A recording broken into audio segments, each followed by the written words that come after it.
계속 설명드리겠습니다. 점증주의.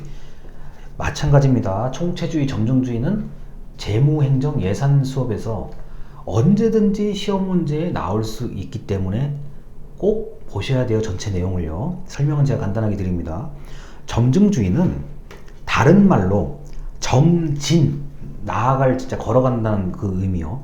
점증주의나 점진주의나 정책학에서 말하는 내용과 여기 이 과목에서 말하는 내용이 같습니다. 다만 돈을 다룬다는 게 좀 이제 다른 거죠. 정책을 예산을 결정하는 사람이 점증주의적 태도를 가지고 접근할 수도 있어요. 자, 이거는 이 총체주의하고는 좀 약간 달라요. 뭐냐? 어떻게 사람이 정책 결정자, 예산 결정자가 그걸 다 생각해? 그거 아니야. 현재 87쪽의 아래서 네 번째 줄이요. 현재를 기준으로 플러스 마이너스를 하자는 개념이에요. 자, 그래, 올해 죄송합니다. 자, 작년에 재난지원금 했었잖아. 그거 조금 변형해서 하자. 그게 점진주의예요. 자, 그런데 이런 거 있습니다. 그대로 하자. 그러니까 플러스 마이너스 할 수도 있고 그대로 하자도 점진주의적 개념이에요. 야, 뭘 이렇게 따지냐? 야, 그대로 해. 이런 거 많잖아요. 우리 일상에서요. 점증주의적 개념이에요. 특별한 문제 없으면 그냥 그대로 해. 제일 대표적인 게 뭐예요? 월급이요. 공무원 월급 같은 경우는 국회에서 반드시 국회 동의를 반드시 거쳐야 돼요. 그래, 물가 상승률을 고려해서 그대로 해. 작년과 그대로 해. 그러니까 점증주의적 발상이에요. 이게 너무 사실은 어쩌면 쉬운 건데 왜 이 얘기가 나오느냐? 모든 것을 합리적, 논리적, 분석적, 인과관계 설정하는 총체주의하고는 다르게 이 점증주의를 연구한 학자들이 이제 유심히 본 거예요. 어떻게 예산이 결정되나 봤더니 협상을 한다는 거예요. 응? 그래? 야, 이 부분은 깎어, 이 부분은 늘려. 이런 개념을 발견해낸 게 점증주의인데 88쪽이요. 자, 넘겨서 위에서 세 번째 줄입니다.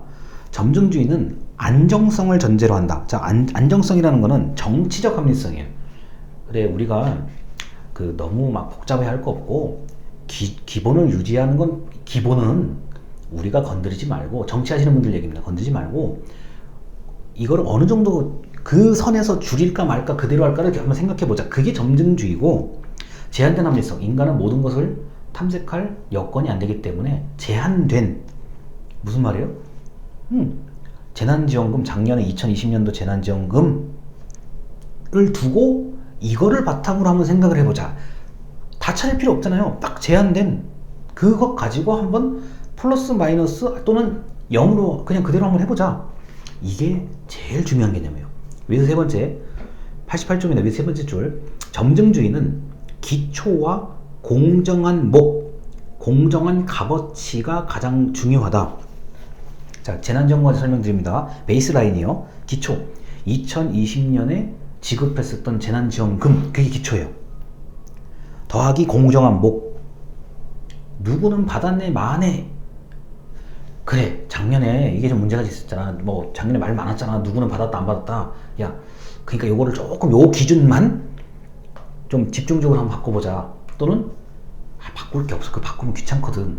또는 야, 괜히 바꾸면 더 불만이 많아져. 작년 재난지원금 대상자가 거의 그대로 될 수 있게끔 하자. 왜? 그거 다시 한번 따져봐. 야, 그럴 시간 없어, 지금. 야, 사람들 지금 급하대. 그리고 어렵대. 힘들대. 그러니까 공정한 몫은 작년도의 재난지원금에 한번 준해서 생각해보자. 이해되실 거라고 믿어요. 그런데 제가 이 책에서 잘 언급하지 않았던 내용이 당파적 상호조정이랑, 이게 좀 굉장히 복잡한 얘기인데, 자, 당파적 상호조정은 뭐 여러분 정당을 생각해보면 특정 정당의 이름은 얘기하지 못합니다. 정당끼리 이런 거예요. 야, 다 줘 라고 주장하는 정당인데 반대편 어떤 다른 정당에서는 큰일 나, 뭐해 다 줘, 그 예산이 없대. 그럼 상호조정을 하죠. 싸우기도 하고 협상도 하고 뭐 등등등. 자, 근데 국회는 협상을 했어요. 정당이 뭐 타협을 했어. 근데 행정부, 자, 예산을 담당하는 기획재정부에서는 그거 아니, 그렇게 하면 안 돼요. 왜 안 돼? 지금 어렵다는데, 사람들이 어렵다는데 왜 안 되는 거야? 그거는요, 뭐 이런 식의 의사 결정과 조정이에요. 이게 당파죠. 자, 여기서 말하는 당파는 정당도 그렇지만 정부도 포함하는 거예요. 자, 당파. 자, 너는 A팀, 너는 B팀, 너는 C팀, 이런 개념의 당파들끼리, 팀들끼리 서로 상호 조정을 하는 것, 이게 점증주의적 예산 결정이에요. 자, 협상과 타협을 중시하고, 우리 89쪽의 소제목들입니다. 소폭의 변화. 참 너무 안타까운 일이고, 이거는 저를 절대 오해하시지 마세요. 재난지원금과 국민지원금이 너무 좋은 예예요. 소폭의 변화. 그 다음 제한적 분석. 야, 어떻게 효과를 어떻게 미리 다 알아? 미래 효과를 어떻게 다 아니? 지금 제한적으로, 야, 다 신경 쓰지 마. 요거만 봐. 그게 대표적인 예가 국민지원금이에요. 자, 넘어갑니다. 90쪽에 그 반복성과 연속성 중시라고 되어 있는 게 있어요.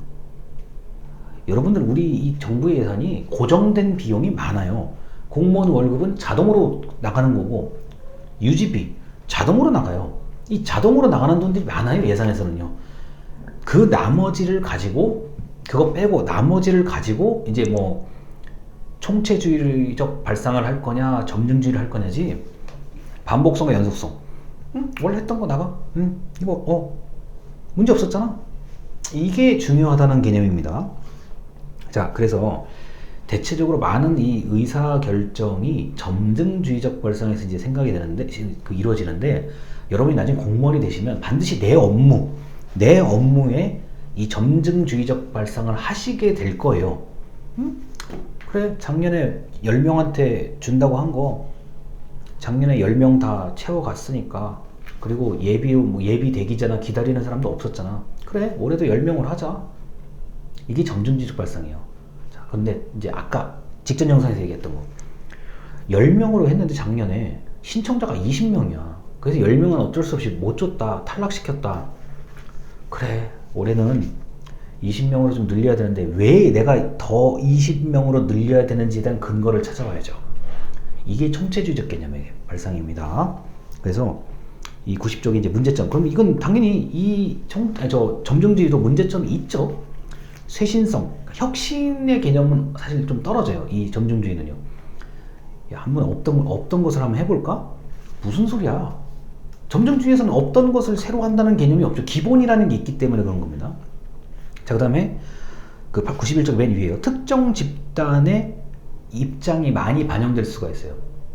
야, 우리 쪽은 항상 뭔가 더 준다는 쪽을 주장했던 그런 집단인데, 그 집단의 입장이 반영된다고 하면은 뭐 원래보단 더 줘야 되는 거죠. 그 다음에 점증의 의미가 모호한 게, 25만 원을 주는 거냐, 28만 원을 주는 거냐, 30만 원을 주는 거냐. 아니, 어쨌든 간 만 원이라도 점증이잖아요. 음직이잖아요. 플러스 또는 마이너스가 될 수도 있잖아요. 이 점증이 과연 얼마나 이게 변화가 있는 거를 점증이라고 얘기할 수 있느냐. 의미가 모호하다. 그리고 예외적인 현상에 대처하기가 어렵다. 이제 91쪽의 얘기죠. 여러분, 그 재난지원금이, 작년 재난지원금은 우리 대한민국 그 역사에서 정말 극히 드물게 있는 현상이에요. 예외적인 현상이었어요. 아니, 물론 1996년도, 7년도, 8년도에 외환위기 때 그것도 뭐 거의 엄청난 예외적인 현상이고, 이제 단군 이래의 최초의 현상이죠. 그럴 때 점증주의적 발상으로는 대처할 수 없다. 그게 예외적 현상에 이제 대처하지 못하는 그런 비판을 받습니다. 자, 그런데 분명히 말씀드리지만 총체주의나 점증주의는 이미 완전히 우리 그 대한민국에서는 다 혼합돼서 뒤섞여서 쓰고 있는 것들입니다. 어느 하나가 더 옳다, 아니, 그런 거 없어요. 다 쓰이고 있습니다. 그래서 이 뭐 문제점까지 설명을 다 드렸는데, 점증주의는, 그러니까 작년에 처음으로 재난지원금을 주자, 그거는 총체주의적 발상이에요. 제가 보기에는. 그런데 이번 연도 2021년도에 국민지원금은 작년 사례가 있기 때문에 이거는 점증주의적 발상이라고 저는 개인적으로 생각을 합니다. 자, 그런데 이마저도 작년이나 올해나 이런 지원금마저도 빨리 사례를 찾아봐요. 과거의 사례를 찾아봐야 돼요. 야, 우리나라 옛날에 이거 어떻게 했었지? 이런 비슷한 상황에서 대한민국은 어떻게 그 당시에 어떻게 했었지? 제가 볼 때는 1996년도 개념을 가지고 아마 접근을 했을 거라고 봐요. 그때 외환위기 때 IMF IMF라는 단어만 들어도 이제 사람들 막 경기 일어나고 이러거든요. 야, 그때 정부가 어떻게 했었지? 그걸 분명히 찾았을 거라고 봐요, 저는요. 제가 정책 담당자 또는 결정자였으면은 이런 비상사태 때 어떻게 했었지? 야, 그 IMF 때 빨리 그거 찾아보자. 그렇게 했을 거라고 봐요, 저는요.